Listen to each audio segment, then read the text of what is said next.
누구든지 첫째가 되고자 하면 이란 제목으로 말씀을 나누도록 하겠습니다. 오늘 설교의 제목은 누구든지 첫째가 되고자 하면입니다. 일본 요식업계 전설이라고 불리는 우노 다카시라는 사람이 쓴 장사의 신이라는 책이 있습니다. 이게 몇 년 전에 굉장히 많이 유행을 했었는데 이 우노 다카시는 일본의 대중 술집인 이자카야를 성공시킨 경험을 자신의 수련생들에게 이야기하듯 이 책 속에서 설명하고 있는데 이 책에서는 장사하는 사람의 마음가짐에 대해서 이제 설명하는 이야기들이 쭉 등장하는데 그중에 저는 목사로서의 마음가짐을 갖고 살아가는 것이 무엇인가 이 사람의 책을 보면서 잠시 생각해 보게 되었습니다. 이 책 내용 중에 이제 장사할 때 어떤 기본적인 자세에 대해서 이렇게 설명하는 내용이 등장하는데요. 오늘 장사가 안 된다, 잘 안 팔린다 하는 것도 생각하기 나름인 것 같아. 난 하루 매상이 3만 엔이라도 글렀다는 생각은 안 해. 3만 엔이면 한 손님당 단가 2천 엔이라고 가정했을 때 15명의 손님이 와준 거잖아. 생면부지였던 손님을 무려 15명이나 만나게 된 거야. 그것도 내 가게를 선택해서 와준 거니까 그것만으로도 얼마나 즐거워. 내가 음식 장사를 하겠다고 이 길을 선택해 놓고선 상황을 마이너스로 바라보는 건 가장 안타까운 일이야. 이럴 때 바로 어떤 마음을 갖느냐가 잘 되는 가게로 이어지는 거라고. 저는 우노다카 씨라는 분을 잘 알지도 못할 뿐더러 이처럼 장사로 소문난 사람이 될 생각도 없고 장사꾼이 될 이유도 없습니다. 다만 그가 말하는 마음가짐은 이 목사로서 꼭 새겨볼 말이라 소개를 드립니다. 얼굴도 모르는 누군가가 자신의 가게로 찾아와서 음식을 먹고 간다는 것 자체가 즐거운 일이다, 의미 있는 일이다라는 그 말을 통해서 저는 교회에도 적용해보면 어떨까라는 생각을 해보게 되었습니다. 장사뿐만이 아니라 교회도 마찬가지라고 생각을 합니다. 예수님을 전혀 알지 못하는 사람이 교회를 찾는 경우가 얼마나 되겠습니까? 요즘은 뭐 전도가 아예 되지 않는 시대다. 또 기존에 있던 교인들조차도 교회를 떠나는 시대가 되었다라고 이야기할 정도로 많은 교회들이 어려움을 겪고 또 그건 못지않게 많은 자영업자들이 고통 가운데 있다라고 이야기를 합니다. 코로나 발생 이후에 교회 예배 모습도 이제 많이 달라졌습니다.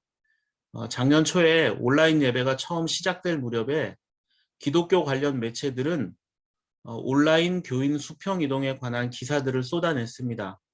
기사의 내용을 요약해보면 교인 수평의 이유를 크게 두 가지로 분석하고 있는데요. 첫째는 교회가 너무 정치적이거나 도덕적인 문제를 일으켜서 교회 신뢰도 자체가 굉장히 많이 하락을 했기 때문이다라고 지적을 합니다.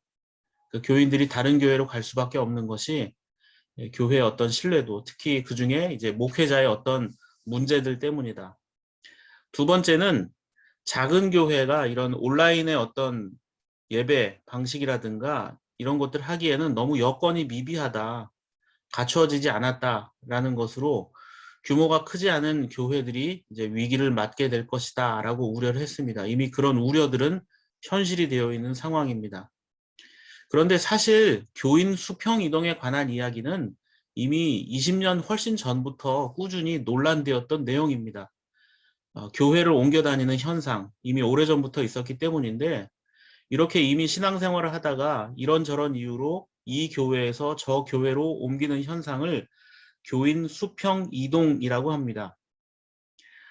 교인 수평 이동이라는 단어를 인터넷에서 검색을 해보면 이 나무 위키라는 이제 종합적인 그 정보가 이제 실려 있는 뭐 위키피디아 같은 건데요. 거기 검색해보면 교인 수평 이동을 노리고 하는 행위들이라는 항목이 있습니다. 그러니까 요즘 교회들이 교인들의 수평 이동을 노리고 하는, 즉 다른 교회 신자들을 빼오기 위해서 교회들이 하는 행동들이 있다라고 내용들이 쭉 나와 있는데 그 내용이 좀 충격적입니다. 그 내용을 제가 그대로 읽어드리도록 하겠습니다. 크고 화려한 교회 건축, 그러니까 교인을 빼오기 위해서 하는 것 중에 크고 화려한 교회 건축, 셔틀버스 운행, 분점교회 설립, 타 교회를 압도하는 시설, 타 교인들을 자주 초청해서 벌이는 평일 연합 집회, 부흥회, 강사 초빙, 연예인 초청, 기타 타교의 교인들에게 광고하는 등의 행사, 기복신앙, 남의 교회나 목사 헐뜯기, 자기 목사 신격화, 심지어는 타교의 신자를 여러 명이 같이 끌고 오면 직분을 준다든지 칭찬도 하면서 이 행위를 직접 장려하는 행위 등등. 자, 이게 인터넷에서 누구나 검색하면 나오는 교인 수평이동에 관한 내용이 기록되어 있는 겁니다. 마치 어떤 이단 종교단체를 설명하는 내용이라 해도 될 것 같습니다. 이 정보는 교회를 싫어하는 사람들에 의해서 조작된 게 아닙니다. 제가 이것을 소개한 이유는 교회를 비판하려고 하는 것도 아니고 이게 옳다라고 말하는 것이 아니라 여러분 이 인터넷에 나오는 이 나무위키 정보는 여러 사람들이 교회에 대해서 함께 작성을 해서 올리는 겁니다. 그러다 보니까 많은 사람들의 의견이 반영되어 있는 겁니다. 인터넷을 이용하는 불특정 다수의 사람들이 정보를 공유하면서 생성된 겁니다. 이런 정보가 신학적으로 옳으냐 그르냐 또는 교회의 입장이 정확히 반영되었느냐 아니냐 이걸 따지려는 게 아니에요. 이것에 상관없이 인터넷을 이용하는 또 불특정 다수의 많은 사람들이 교회가 무엇이냐라고 할 때 이런 이미지들로 설명을 한다는 겁니다. 그러니까 이 땅에 사는 많은 사람들이 대한민국에 살고 있는 많은 사람들이 교회와 신앙인들의 모습을 이렇게 인식하고 있다는 겁니다. 그러니까 장사꾼과 다를 바 없는 모습으로 이단과 전혀 구별이 되지 않는 모습으로 교회를 사람들이 인식하고 있다는 겁니다. 자, 우노 다카시가 얼굴도 모르는 누군가가 자신의 가게에 찾아오는 게 굉장히 기쁘고 감사한 일이다라고 생각을 했는데 반면에 이 땅의 교회들은 장사하는 사람만도 못한 천박한 일을 하고 있다라고 사람들이 인식하고 있다라는 점입니다. 이게 뭐 성경적이냐 아니냐 그것을 따지는 게 아니라 사람들의 인식이 이렇게 교회에 비춰지고 있다는 것이고 코로나 발병 이후에는 이것이 더 심화되었다라는 것입니다. 그래서 심각하게 받아들여야 한다는 점입니다.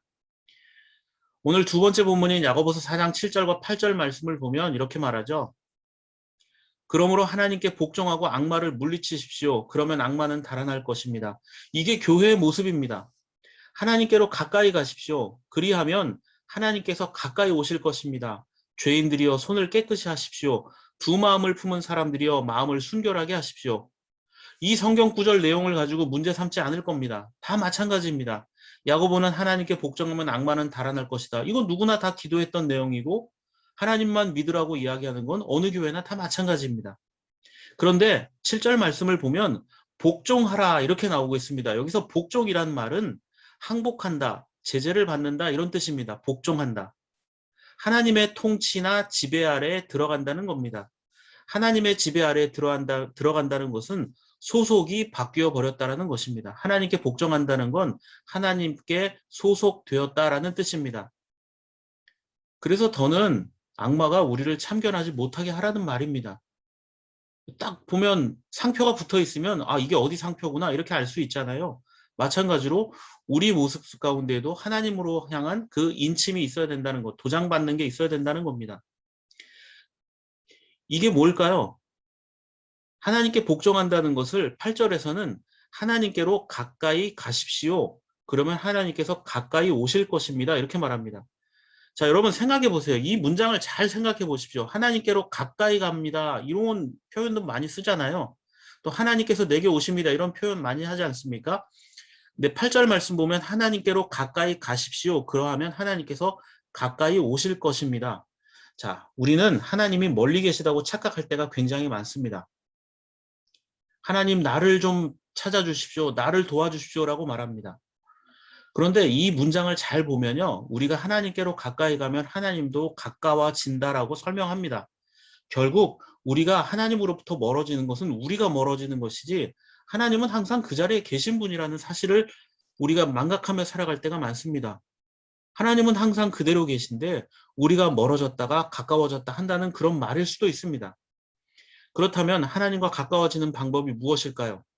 하나님과 가까워지기 위해서 야고보는 두 가지를 하라고 말합니다. 첫째는 손을 깨끗이 해야 된다라고 말하고 있고 두 번째는 두 마음을 품지 말라고 이야기하고 있습니다. 자, 첫 번째 손을 깨끗이 한다는 것이 어떤 뜻일까요? 출애굽기 30장 19절부터 22절 말씀을 보면 유대인들은 정결 의식을 행하기 위해서 손과 발을 씻어야 했습니다. 거룩한 존재 앞에 나가기 위해서 더러워진 손과 발을 씻는 것은 뭐 당연한 것입니다. 이것은 일종의 정결 의식, 즉 손을 씻는 행위가 손과 발을 씻는 행위가 외적인 삶, 즉 인간의 언행을 거룩하게 하는 것의 상징이라면, 자, 두 번째, 두 마음을 품지 않는다라는 것, 즉 그것은 야고보서에서 말하고 있는 이 두 마음을 품지 않는다라는 것은 내적인 것을 정결하게 하라는 것입니다. 그래서 두 마음을 품는다라는 말은 의심이라는 말과 같은 의미로 사용이 됩니다. 마음이 두 개니까 의심하는 것과 마찬가지죠. 마음이 갈라져 있다라는 뜻도 됩니다. 자, 마음이 갈라져서 두 마음을 품게 되면 나타나는 현상이 뭘까요? 바로 불안입니다. 사람이 불안해지면 어떻게 행동하죠? 참고 견디지 못합니다. 그래서 두 가지를 다 해보려고 욕심을 냅니다. 조바심이 생기기 때문에 이것도 하려 하고 저것도 하려 하다가 문제를 일으키게 되어 있습니다. 야고보서 4장 4절은 이렇게 말합니다. 주님을 따르는 자들에겐 언제나 한 길밖에 없습니다. 세상과 친구가 되려고 하는 사람은 하나님과 등지고 살 수밖에 없습니다. 하나님과 동행하는 삶을 산다고 하는 신앙인이라면 세상 가치관을 가지고 사는 자들과 다른 가치관을 살아야 되지 않겠습니까? 오늘 세 번째 본문인 마가복음 9장 33절부터 34절을 보십시오. 제자들이 다툽니다. 가버나움으로 갈 때 집안에 계실 때 제자들이 다퉈서 왜 싸우냐 물어봤을 때 그들이 다툰 이유 딱 하나였죠. 누가 더 큰 사람이냐. 누가 메인이고 누가 주인공이고 누가 센터를 맡느냐. 이게 가장 중요한 거였습니다. 그러니까 서열을 정하는 것. 내가 얼마나 대단한 사람인가를 드러내며 사는 것. 세상 사람들은 누구나 다 하는 일입니다. 누가 갑인가. 누가 우위에 있는가. 이게 가장 중요하죠. 그래서 어떤 경력과 자격이 있는지, 내가 얼마나 이것에 대한 지분과 지배력을 가지고 있는지, 내가 어떤 성공을 이루었는지를 비교해 보려고 합니다. 그걸 은근히 드러내려 해요. 그런데 예수님은 제자들의 기대와는 전혀 다른 큰 사람의 기준을 알려주고 있습니다. 35절 말씀을 보면 뭐라고 하십니까? 예수께서 앉으신 다음에 12제자를 불러놓고 그들에게 말씀하셨다. 누구든지 첫째가 되고자 하면 그는 모든 사람의 꼴찌가 되어서 모든 사람을 섬겨야 한다. 자, 35절에 섬긴다라는 말은 보통 제자 또는 집사로 번역을 합니다. 그런데 이 디아코노스라는 말의 본래의 뜻은 수종을 드는 하인이란 말이 있습니다. 자기 일이 아니라 남의 일을 하는 사람을 고대 사회에서는 노예나 죄인들이 했습니다. 자기가 원하지 않는 일을 하는 거잖아요. 예나 지금이나 큰 사람이라고 하면 섬기는 자보다는 섬김을 받는 소위 성공한 사람이라고 생각할 겁니다. 대접받는 자가 성공한 자다. 큰 자다. 그런데 예수님은 이걸 뒤집어 버렸어요. 어떻게 뒤집으셨습니까? 36절과 7절 말씀을 보면 누가 큰 자냐 제자들이 싸우고 있을 때 어린아이 하나를 데려다가 세우신 다음에 그를 안아주시면서 뭐라고 하셨습니까? 37절에 누구든지 내 이름으로 이런 어린이들 가운데 하나를 영접하면 그는 나를 영접하는 것이요. 누구든지 나를 영접하는 사람은 나를 영접하는 것보다 나를 보내신 분을 영접하는 것이다. 자, 좀 복잡한 내용 같지만 결론은 간단합니다. 어린아이는 어떻습니까? 뭐 자기 자식이면 다 예쁘겠지만 어른들이 볼 때에는 귀찮고 성가시고 무언가 부족해 보이거나 무시하기 쉬운 존재입니다. 그래서 애들은 빠져라. 넌 몰라도 돼. 네가 뭘 알겠니? 이럽니다.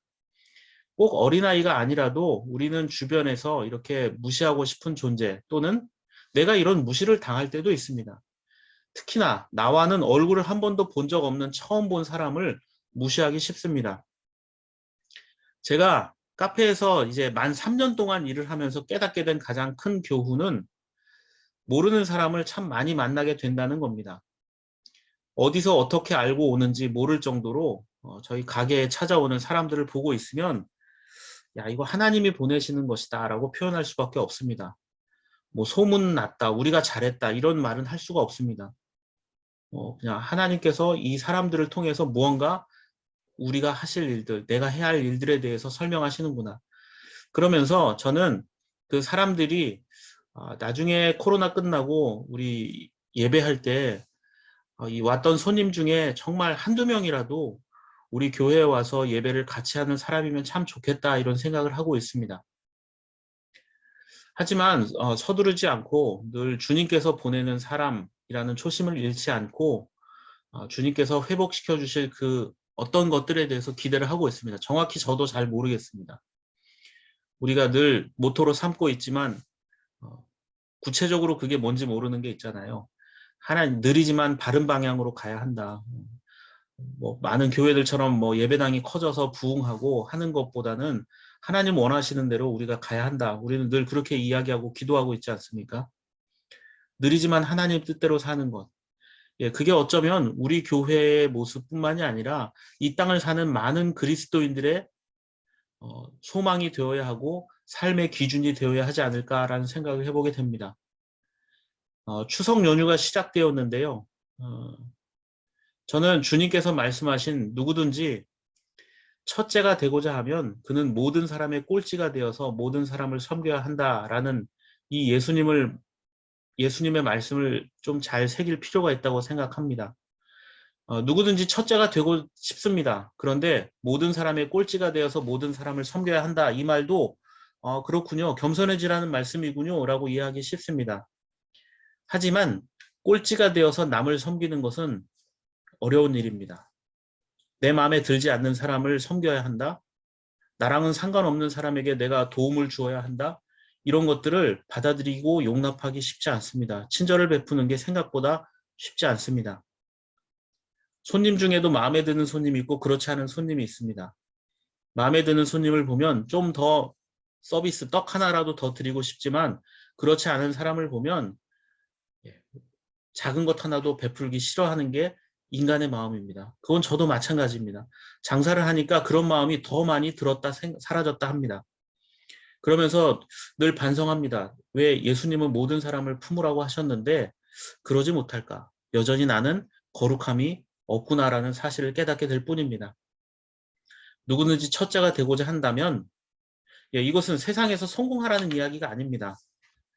부족하지만 연약하지만 누군가를 섬길 수 있다면 예수님을 적어도 믿는다고 한다면 내 마음에 드는 사람뿐만이 아니라 마음에 들지 않는 누군가라 할지라도 그들을 향해서 주님의 사랑으로 대접할 수 있어야 한다는 것을 설명하고 있습니다.